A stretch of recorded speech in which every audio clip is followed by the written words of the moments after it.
Good morning, everyone. Sorry for the delay at our end. First of all, this is Vishal here, your host for today's webinar, and thank you for standing by. And welcome to today's session on what's new in ArcGIS Pro 2.5. In today's webinar, we will explore some of the latest features and new functionalities that have been included in ArcGIS Pro 2.5 release. So as you're all aware that ArcGIS 2.45 release is an integral part of ArcGIS 10.8 enterprise release. So in today's session, Krishna Rao and Gitanjali from Esri India, so they will take you through what are the new capabilities that are now part of the 2.5 release. Just to give you a brief introduction about the speakers, and Krishna Rao is a senior technology architect and he has more than 18 years of experience in the field of GIS. Gitanjali is a technical support analyst at Esri India, and she's focusing primarily on ArcGIS Enterprise and ArcGIS Pro. She holds a master's degree in geoinformatics from VTUEC Karnataka State Remote Sensing Center. A few hygiene considerations for the event. During the course of the event, all participant lines will be in listen-only mode. And we'll have a panel of experts who will answer all your questions that you may have, and you can post your questions in the chat window, and we will take these questions after the presentation. And we are hosting this webinar from a host environment.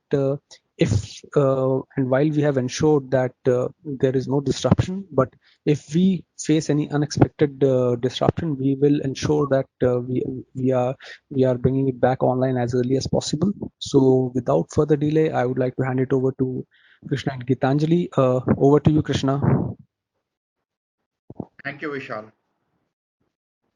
Good morning, everybody. So, Gitanjali, can you have the next slide, please? The next one.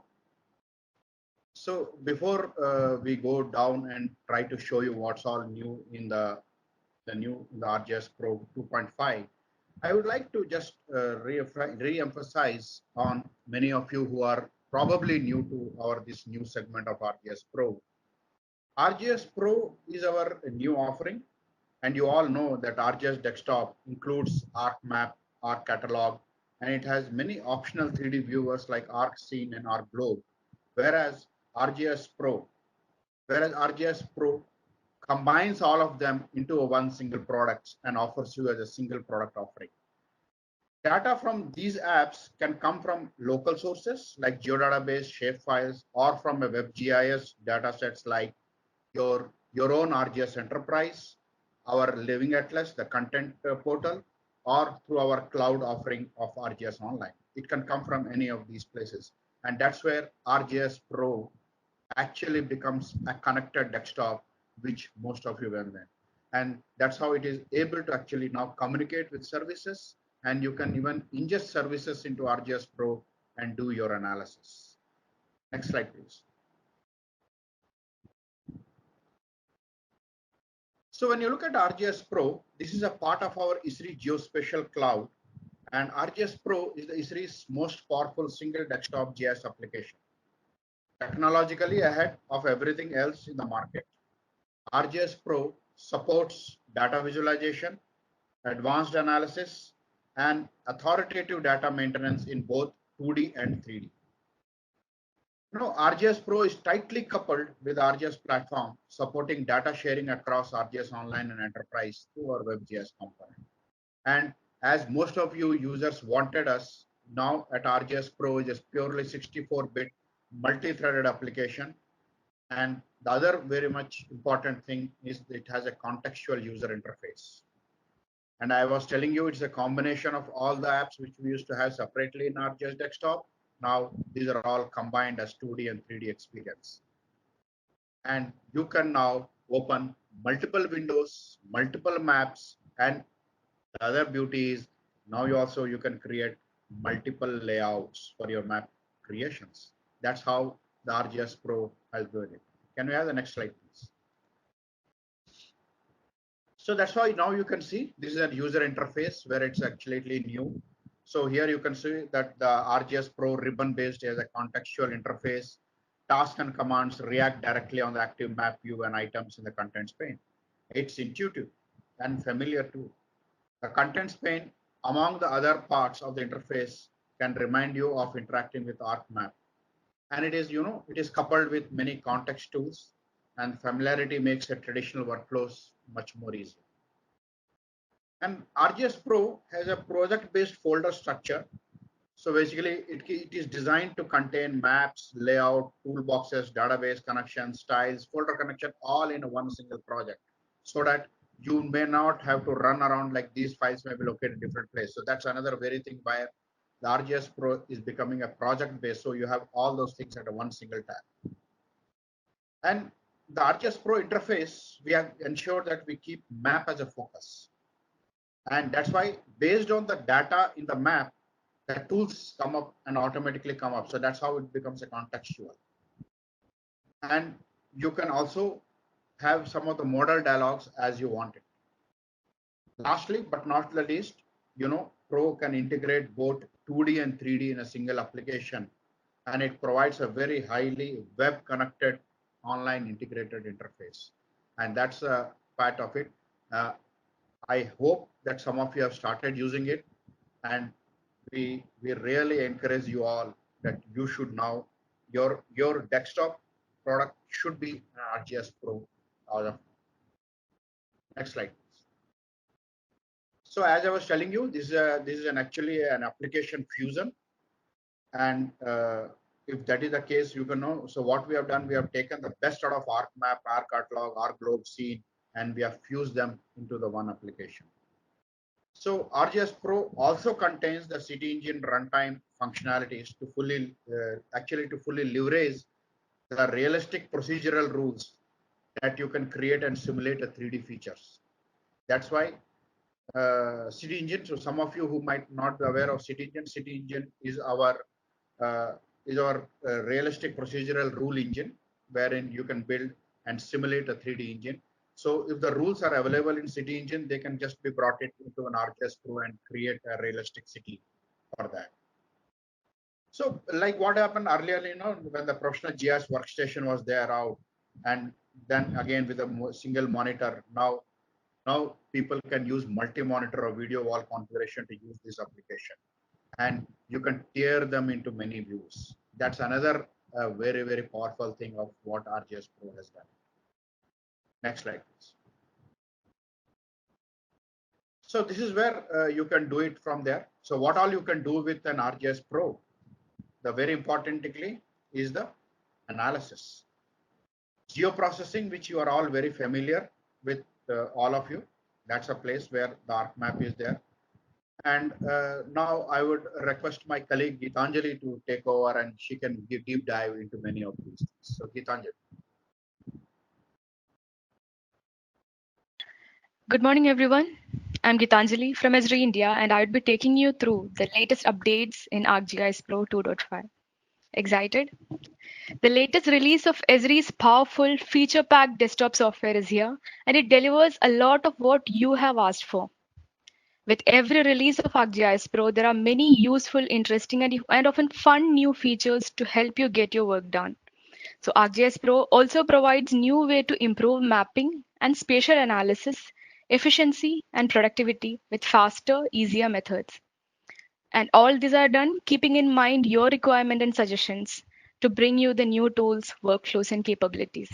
So from today's webinar, I hope your interest will be captured by these new updates in terms of functionalities and workflows, key updates, system requirements of the latest release. So what do you need once you decide to use these wonderful functionalities? We have to start with the system requirements, obviously, right? So starting with fixed system requirements, you need a recommended CPU speed of 4 cores, optimal, of course, 10 cores, an optimal RAM of 32 GB, minimum storage of 32 GB free space, and 6 GB GPU video graphics adapter. The supported operating systems include Windows Server 2016, 2019, or Windows 10. Let me take you through an overview of the key updates in the latest release of ArcGIS Pro 2.5.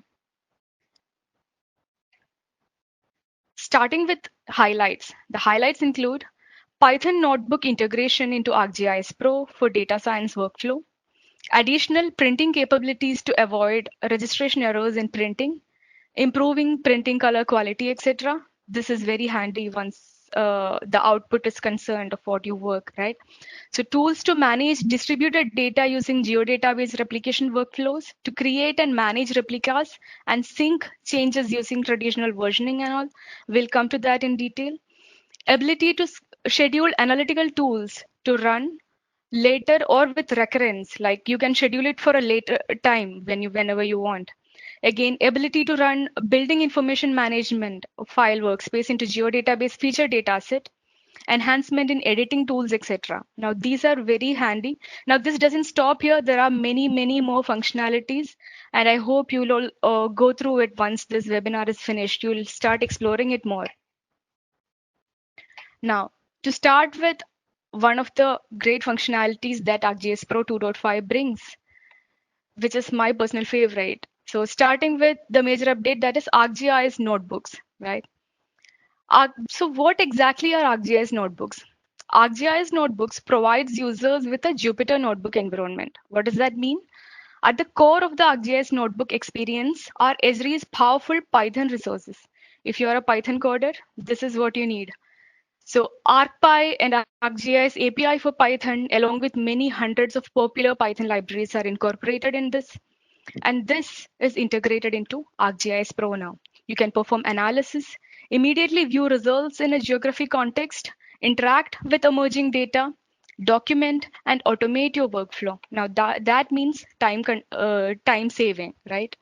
Now, why is this important? Now, location is the common thread that runs through almost any problem that we face in GIS field, right? So, for example, what you buy, who your customers are, the impact that your business has on the natural world, and vice versa.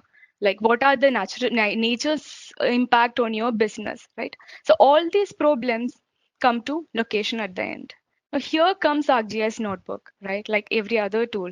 The thing is, ArcGIS Notebook gives you the ability to run analysis and build models in the same location as your GIS system of record.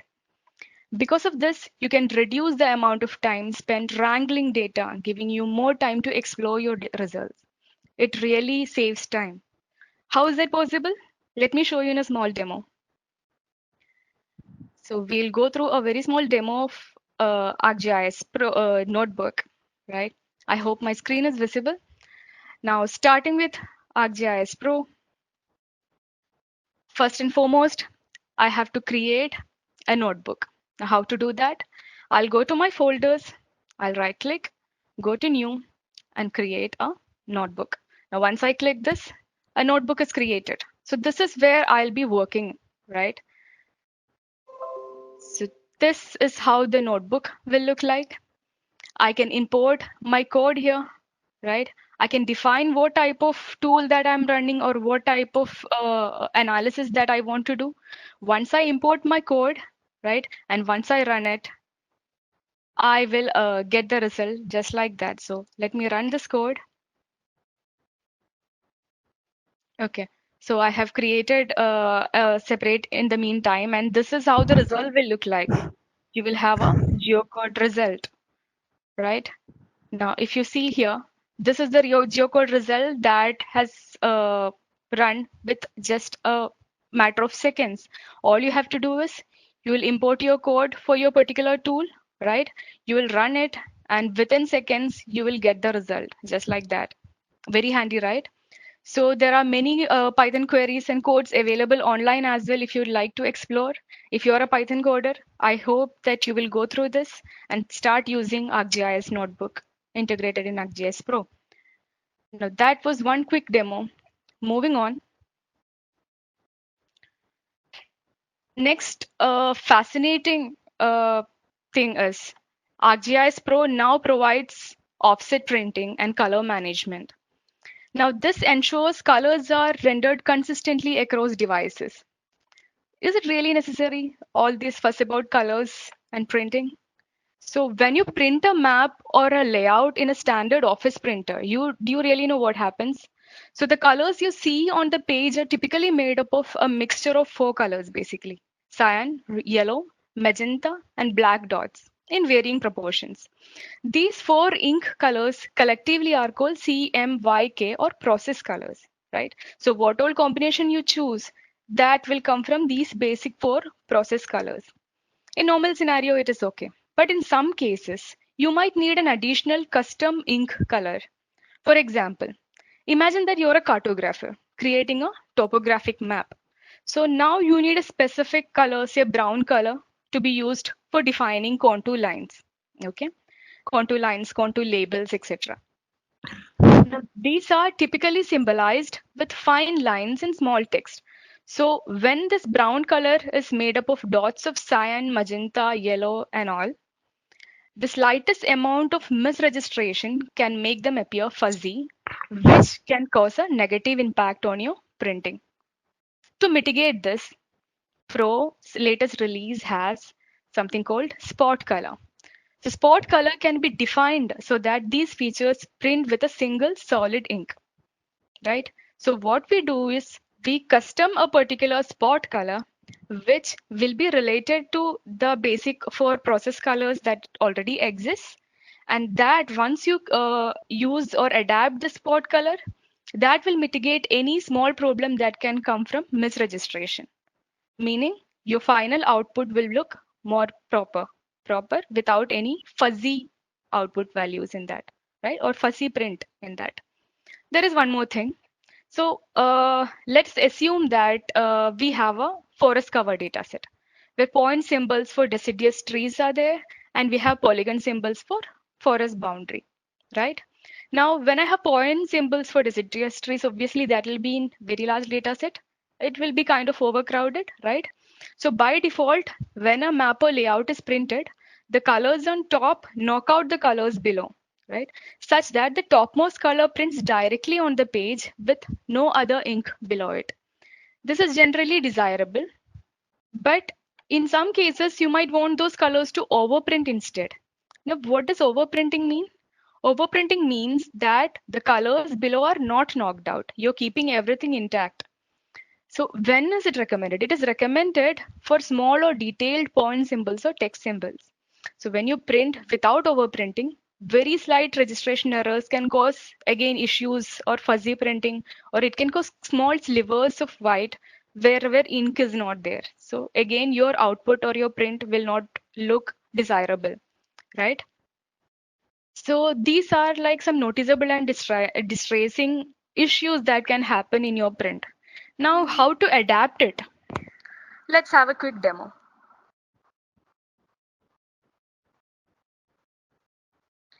So moving on to ArcGIS Pro for the quick demo, let me go to a new map for offset printing. Let me take a data for which I have a connected folder here, which contains my data. I'll navigate to my particular data set that I'm going to use here, and I'll open my project map file, right? Adding and opening the data. Okay, so this is my data right now. Now this is a earthquake data basically, right? What I have is these black dots are stations, earthquake monitoring stations.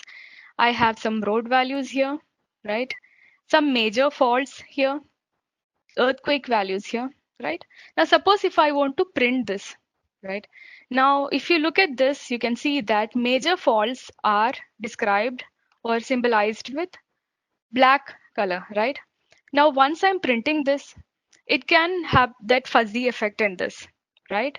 Now, if I want to eradicate or mitigate that, what should I do? Yes, like I told, we have to create a style of spot color. To do that, what I'll do is I'll go to view, I'll go to catalog view pane, and I'll create a style for a spot color. To do that, let me create it in my favorites so that it will be accessible every time I need it, readily available, right? Now, how to create? So I have created some sample spot colors here. So this is how it will look like. Now, how to create that? I'll go to new, I'll create a color scheme. So once I create a color scheme, this is how it will look like. It will be black, right? I have to provide the desired properties here. how to do that? I'll open the details panel. I can provide a particular name. Let me give sport A, right? So sport A is the name that I'm going to give here. Now let me go to the properties. So moving forward, I can select the color model here, in which I have to select spot, which means the color style that I'm going to create here is spot color, right? Now, once I select, again, you can see there is a spot name. So once you set a spot name, you are not allowed to change the spot name at all. Why? Because once you assign a spot name and you use it in a particular layer, and changing the spot name at a later stage can have very bad impacts. It can remove all the references to your layer, right? So practically removing all the color combination that you give. So make sure that once you provide the spot name, you are not going to remove it. Now alternate color, you can change it here. So what does that mean? You're selecting a color similar to the 4 process colors that are already there. Basically, you're setting the color or spot color however you want. You can provide tint as well if required. You can provide transparency as well, but let me keep my transparency to 0% because I need a solid color. So once I apply this, my style got created, my spot style got created, right? To move on now, how to use this in my map? You can see that my major falls is symbolized or modified by, symbolized by black color. Let me change the symbology. I'll double click on that and I'll go to properties. Now, if you look at color, if you drop it down, you can see that there are 4 favorite styles available here, right? Now I can select the favorite, the style or the sport color that I have created so that that will get used here. In color properties, you can see all that properties that you have given for the spot color, right? Now, if you will remember, there was one more thing that I told, overprinting, right? If you go to layer properties in output, there is an option called overprint. What was this? If you have more, point features upon a boundary file, if you're printing it, you don't want to knock out what is there below, right? Say the polygon feature. If you want to keep everything intact without knocking it out so that in a misregistration, no silver slivering or non-printing happens, you can use this overprinting. So I hope the spot color and overprinting concepts are clear. So once I apply this, you can see that color combination has changed here. Now I can be sure and go ahead by printing my map. Now, if I go forward to print, that issue of misregistration and fuzzy output will not be there. I can be sure of that. I hope this is interesting because once you work on your GIS data, you will be obviously focusing on how best you can produce the result. In such a scenario, this is what you have to go for. Moving back to see what all other highlights that we can talk about. Next comes geodatabase replication workflows. Now, before I go to the updation in present 2.5 and the demo, let me hand it over to Krishna sir for a quick update and introduction on replication workflows. Krishna sir, over to you. Yeah, thanks, Gitanjali. See, many of you are using your workflows. Basically, the replication workflows can actually help you. Like you are connected to your enterprise geodatabase connection using Postgres or Oracle or SQL or any of those scenarios. But there could be many scenarios where you would like to take your data to the field, or you are going on a tour where you have to get disconnected from your enterprise database systems. So in such cases, what happens? You can do multiple things. You can do check-in, check-out of your databases, or you can also take out a one-way replica dataset along with you so that when you go to the field, you can do all those changes or additions and deletions into your datasets. And then once you come back to the environment where you want to connect, you can actually synchronize this. The other scenario where, that when you have a distributed geodatabase, like your own staff members, you have multiple offices across India, and people are working from multiple places on their own respective area of interest. And now you would like to merge all of that into a single database. Think of this. So everybody runs in one of their own managed replicas or a child replica of your parent version, and they can always sync it back the changes to your parent version. So here we have provided you two types of thing, one-way replica or two-way synchronization. So one way is always like from districts to state, and the two-way could be state to district and district to state. That's for as an example which can be there. So in the other technical terms, we say like parent to child and child to parent, or it could be one way or a two-way. So these kind of workflows actually are going to enhance your performances, and you can easily manage the distributed workloads. So this was something which was not introduced earlier, but from this version 2.5, we have introduced, and this is another definitely a unique capability. And I'm sure you all know, in order to do this, you need to use an enterprise geodatabases. Either you can choose, we support many of them. You can think of SAP HANA, or you can think of PostGRE, you can think of Oracle, or you can think of a SQL, any of these databases, and you can use it and manage it. So what we have made much more simpler in ArcGIS Pro about how to manage these replication workflows. I would recommend now my colleague Geetanjali to go ahead and show some of those demos. Geetanjali. Thank you so much. So moving on with geodatabase replication workflows. So what is new in ArcGIS Pro 2.5?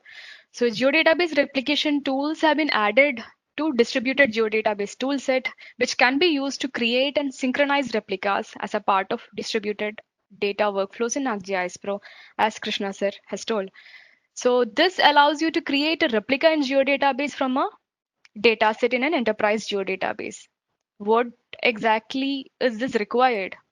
Now, I'll just quote a quick example. Imagine that a land cover dataset that contains information of the entire India is stored and maintained in a national geodatabase. So there is a national geodatabase which contains complete information of land cover dataset of India. Now, each state is interested in receiving updates only for those features within their state boundaries, which means each state will have single geodatabases, right? Now, if each state is interested in receiving only updates pertaining to state boundaries, what to do is one-way replicas can be created, which means particular to this state or boundary, synchronizing can be done and data update can be done.